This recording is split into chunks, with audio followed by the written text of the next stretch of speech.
జ్యోతిష్య శాస్త్రం ప్రకారం 2025వ సంవత్సరం జనవరి నెల 4వ తేదీ నుండి శనివారం రోజున తులారాశి వారు ఎటువంటి శుభ అశుభ ఫలితాలను పొందుతారో తెలుసుకోవాలంటే ఈ వీడియోని స్కిప్ చేయకుండా పూర్తిగా చూడండి. అలాగే తప్పకుండా మా ఛానల్ని సబ్స్క్రైబ్ చేసుకోండి. ఈ జనవరి 4వ తేదీ శనివారం రోజు తులారాశి వారు ఉదయం లేచినప్పటి నుండి తిరిగి నిద్రపోయే వరకు కూడా చిరాగ్గానే ఉంటారు. ఎందుకో ఏమో తెలియదు కానీ ఈరోజు మీలో మీరే బాగా నలిగిపోతారు. ప్రతి చిన్నదానికి చిరాకు పడుతూ ఉంటారు. పక్క వాళ్ళతో మాట్లాడేటప్పుడు కూడా కోపం ఎక్కువగా వస్తుంది. పాపం ఎదుటివారి తప్పు లేకపోయినా సరే అన్యాయంగా వారిని నిందిస్తారు. అంటే దీని అర్థం మీరు చెడ్డవారు అని కాదు. నిజానికి ఏమి జరుగుతుందో మీకు కూడా తెలియదు. ఎదుటి వారిని అనవసరంగా అపార్థం చేసుకోవడం వలన ఈ విధంగా జరగవచ్చు. లేదా పక్క వాళ్లే మిమ్మల్ని అవమానం చేసి మాట్లాడవచ్చు. ఒక్క మాటలో చెప్పాలంటే అవతలి వారిని మీరైనా ఒక మాట అంటారు, లేదా ఎదుటివారే మిమ్మల్ని ఒక మాట అంటారు. ఇక్కడ మాటలను ఇచ్చిపుచ్చుకోవడం మాత్రం ఖాయంగా ఉంటుంది. ఈరోజు తులారాశి వారికి ఆర్థికపరమైన వెసులుబాటు బాగా తగ్గుతుంది. బయట నుండి రావాల్సిన డబ్బు ఏదైనా ఉంటే అది సమయానికి చేతికి అందదు. ప్రభుత్వాలకు సంబంధించిన పనులు త్వరగా పూర్తి కావు. పెద్ద మొత్తంలో చేసే లావాదేవీలకు ఆటంకం కలిగే అవకాశం కూడా ఉంది. రుణ ప్రయత్నాలు చేయాల్సిన అవసరాలు ఏర్పడుతున్నాయి. అందుకే ఈరోజు మీరు ధన రూపేణా చాలా జాగ్రత్తగా ఉండాలి, అప్రమత్తంగా ఉండాలి. ఎవరిని పడితే వారిని గుడ్డిగా నమ్మి డబ్బుల విషయంలో మోసపోకండి. కీలకమైన వ్యవహారాలను మీరే దగ్గరుండి చూసుకోవడం శ్రేయస్కరమవుతుంది. ముఖ్యంగా ఈరోజు మిమ్మల్ని అర్థం చేసుకునే వారి సంఖ్య చాలా తక్కువగా ఉంటుంది. బంధువులతోటి విభేదాలు ఏర్పడతాయి, తగాదాలు నెలకొంటాయి.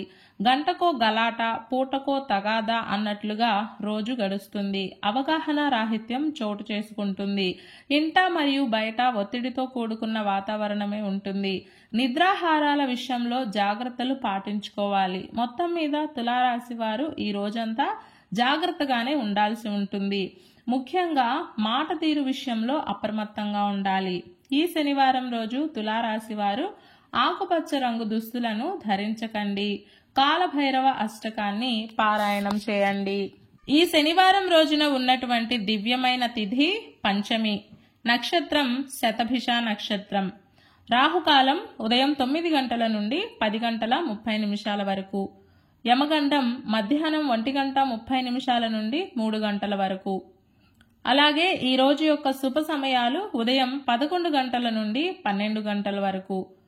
ఈ రోజు యొక్క పంచాంగం ప్రకారం రిజిస్ట్రేషన్ పనులకు, వ్యాపార వ్యవహారాలకు, ప్రయాణాలకు, రుణాలకు కాలం అనుకూలంగా ఉంది.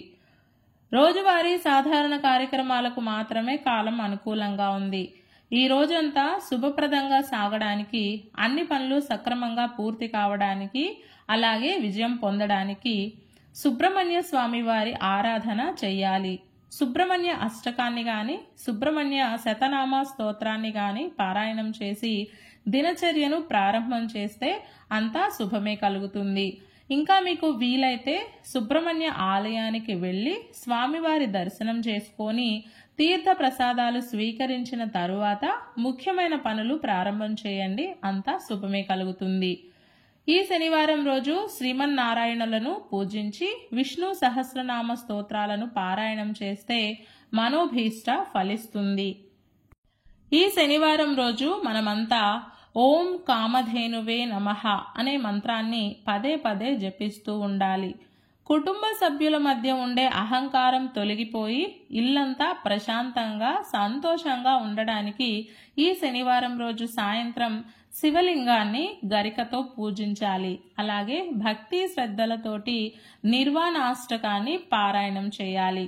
ఇలాంటి విలువైన సమాచారం ప్రతిరోజు మీకు చేరాలంటే ఇప్పుడే మా ఛానల్ని సబ్స్క్రైబ్ చేసుకోండి.